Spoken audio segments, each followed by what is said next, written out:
Bà chúng tôi số con ở khní bật bê để con mơ lùm hạt tị bấy á lùm hạt tị bấy kinh dị tha sầm mày cả ao dương sơ sê sầm mày ca bằng bài không tật chẳng bê để cái ao dương sơ sê sầm mày ca bằng bài không tật con thầu tới chụp bát luôn anh tha cana sa thế kimiខ្លះវាគ្រាន់តែរលាយក្នុងទឹកទេតែវាអត់បំបែកចឹងទៅដូចជា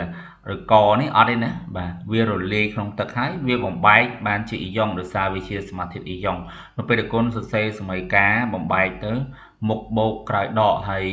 បូកប្រមាណដកប្រមាណគុំមើលប្រឡងវាបាទដូចយើងថ្លឹងសម័យកាលធម្មតាដូចថា BR2 ពេលបំបែកមិនមែនបាន BO មានជើង2ទៀតទេណាគុណបាទអញ្ចឹងនៅពេលវាបំបែកទៅបំបែកបានជាអ៊ីយ៉ុងបាទប៉ុន្តែអាកុលគុណបាទអាកុលគឺជាយើងដឹងថាវាជាប្រភេទនៃអេឡិចត្រូលីកខ្សោយនៅពេលដែលវារលាយក្នុងទឹកវានៅតែក្នុងទឹកដដែលយើងអត់សរសេរបំបែកទេអានេះគាត់តែគូលើកឧទាហរណ៍មួយឲ្យមើលមិនមែនគ្រប់តែសម័យកាលពេលដែលយើង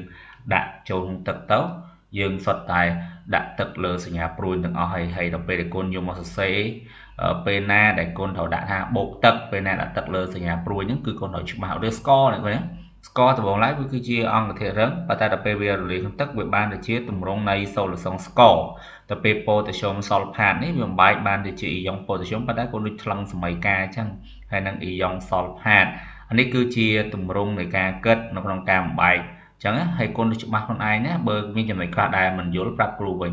ឥឡូវយើងត្រឡប់ទៅមើលសំណួរទី4សំណួរទី4គេថាគេឲ្យសរសេរសម័យកាលអ៊ីយ៉ុងកម្មប៉ុន្តែដោយសារតែគុណដឹងថាវាជាទម្រង់នៃ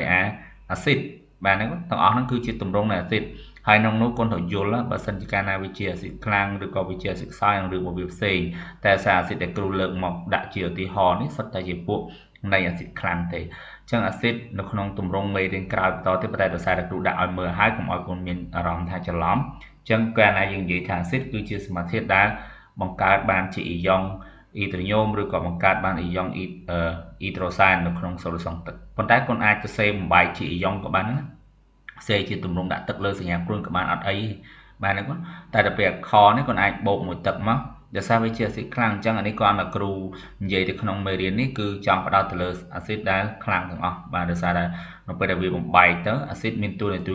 បោះបង់ប្រូតុងឬក៏បាត់បង់អក្សរ X នៅពេលដែលចំនួនអ៊ីដ្រូសែនវាថយចុះអញ្ចឹងធ្វើឲ្យវាមានបន្ទុកដកប៉ុន្តែគាត់មើលកូឃើញណាដោយសារតែ SO4 នឹងវាមាន2ដងគុណបាទ SO4 មាន A ចំនួន2ដងគុណត្រូវបូកចំនួននឹង2ទឹកអញ្ចឹងនៅពេលហ្នឹងវាបង្កើតបានជា2ដងនៃអ៊ីយ៉ុងអ៊ីដ្រូញូមអា H3 បូកហ្នឹងគេហៅថាអ៊ីយ៉ុងអ៊ីដ្រូញូមទម្រង់នៃសម័យកាលទាំងអស់ហ្នឹងគុណត្រូវរៀនយល់តិចតិចទៅអានេះគ្រាន់តែនិយាយលក្ខណៈនៃអ៊ីយ៉ុងកម្មរបស់ពពួកនៃអាស៊ីតទេប៉ុន្តែនៅពេលក្រោយទៀតគុណនឹងយល់ថាកាលណាយើងនិយាយពីអ៊ីយ៉ុងកម្មមិនមែនតតែយើងបូកទឹកឬក៏ដាក់ទឹកលើព្រួយទេដំណើរការទាំងឡាយណាដែលធ្វើឲ្យក្លាយជាអ៊ីយ៉ុងក្រោមអំពើនៃដករបស់សារធាតុម៉ូលេគុលក្រោមអំពើនៃធាតុរំលាយអាហ្នឹងយើងហៅថាអ៊ីយ៉ុងកម្មហើយទម្រង់របស់ HBr ហ្នឹងគាត់អាចដាក់ទឹកលើសញ្ញាព្រួយក៏បាននឹងស្រេចចិត្តកូននេះសំខាន់យើងត្រូវយល់ថាដំណើរការរបស់យើងគឺចង់បានហ្នឹងតើចង់បានលក្ខណៈបែបណា